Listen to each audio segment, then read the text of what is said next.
আরপিএফএসআই 2019 আসা রেলওয়ে সিরিজে 81 number question বলা হয়েছে হামিদ, ক্লিমেন্ট ও গণেশের বেতনের অনুপাত 3:5:7। গণেশ যদি হামিদের থেকে 884 টাকা বেশি পান তাহলে ক্লিমেন্টের বেতন কত?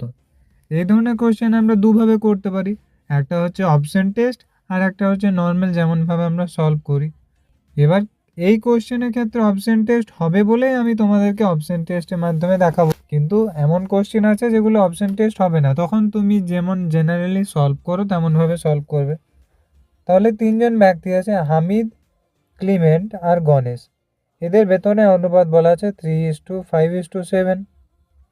এবার বলা হয়েছে যে গণেশ যদি হামিদের থেকে 884 টাকা বেশি পায় তাহলে গণেশ কত টাকা পায়? 7 টাকা।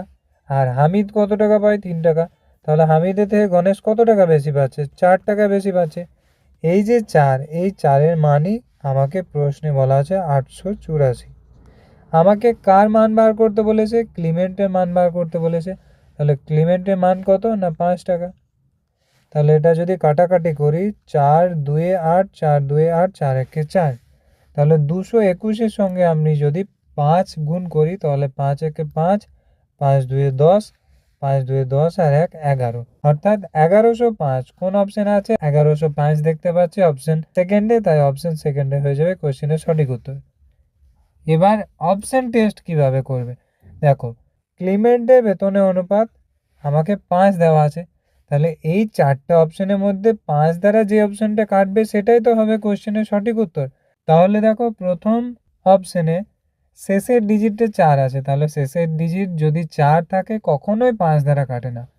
শুধুমাত্র কোনো সংখ্যা শেষের ডিজিট 0 অথবা 5 থাকবে তবেই সংখ্যাটা 5 দ্বারা কাটবে। তাহলে এই 4টে অপশনের মধ্যে একটি মাত্র অপশনে ইউনিট ডিজিট 5 আছে, অপশন বিতে, তাই অপশন বিটাই এই কোশ্চেনের সঠিক উত্তর হয়ে যাবে। সেম একই কোশ্চেন যা আরপিএফএসআই 2019-এর সেকেন্ড শিফটে এসেছে। এই কোশ্চেনের উত্তর তোমরা অবশ্যই কমেন্টে দেওয়ার চেষ্টা করো যদি প্রথম কোশ্চেনটা বুঝতে পেরেছো।